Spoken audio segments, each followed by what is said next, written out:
Welcome to Pharma cook. বাঙালিরা ঘুগনি পছন্দ করবে না, এটা আবার হয় নাকি? সে বিকালের টিফিনে হোক বা সন্ধ্যের আড্ডায়। আসুন আজকে দেখে নিই কীভাবে এই সুস্বাদু ঘুগনিটা তৈরি করা যায়। আমি মোটামুটি 5-6 ঘন্টা এই ঘুগনির মটরটা ভিজিয়ে রেখেছিলাম। তারপর এটাকে ধুয়ে সরাসরি প্রেসার কুকারের মধ্যে দিয়েছি।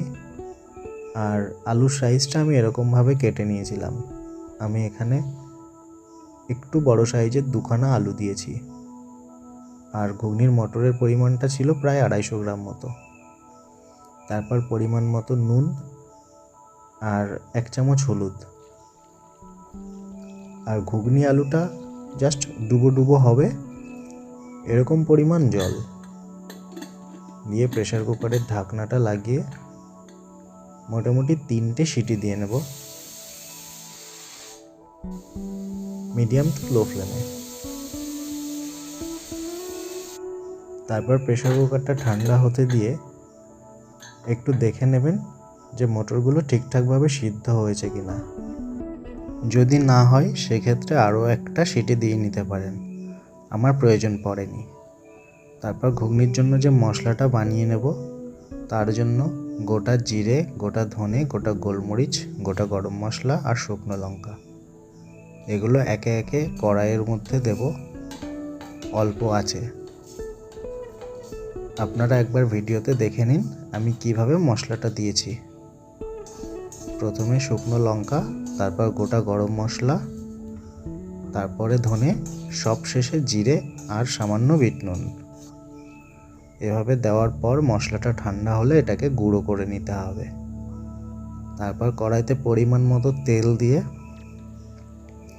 এই তেলের মধ্যে একটা তেজপাতা, একটা গোটা শুকনো লঙ্কা এটাকে ফোড়ন দিয়ে পেঁয়াজ কুচানো এর মধ্যে দিয়ে দিতে হবে। আমি মোটামুটি 2টো বড় সাইজের পেঁয়াজ এর মধ্যে নিয়েছিলাম। পেঁয়াজটা খুব ভালোভাবে ভাজা হলে একটা বড় টমেটো ছোট ছোট কুচি করে আমি এর মধ্যে দিয়েছি। টমেটোর কাঁচা গন্ধটা চলে গেলে আদা, রসুন আর কাঁচা লঙ্কার পেস্ট এটাকে দিয়ে মশলার সাথে খুব ভালোভাবে কষাতে হবে যতক্ষণ না এর কাঁচা গন্ধটা চলে যাচ্ছে। এই সময় ফ্লেমটা মিডিয়াম টু লো করে রাখবেন। যদি দেখেন কড়াইয়ের নিচে মশলাটা লেগে যাচ্ছে তাহলে অল্প অল্প জল দিতে পারেন। এভাবে মশলাটা কষানো হয়ে গেলে এর মধ্যে সিদ্ধ করে রাখা আলু আর ঘুগনির মটরটা এর মধ্যে দিয়ে দিতে হবে। তারপর ফ্লেমটাকে বাড়িয়ে মশলাগুলোর সাথে এটা খুব ভালোভাবে মিশিয়ে নিতে হবে। 2-5 মিনিট মিশিয়ে নেওয়ার পর এর মধ্যে পরিমাণ মতো জল দিয়ে দেবেন।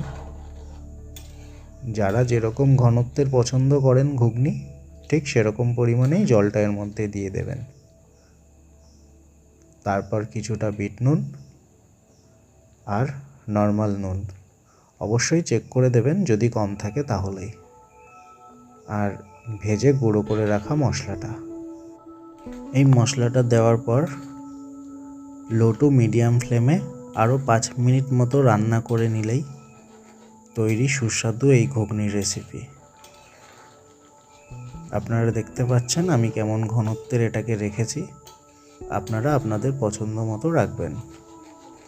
রেসিপিটা ভালো লাগলে লাইক করবেন, কমেন্ট করবেন, বন্ধুদের সঙ্গে শেয়ার করে পাশে থাকবেন। ভালো থাকবেন, সুস্থ থাকবেন। দেখা হবে নতুন কোনো ভিডিওতে।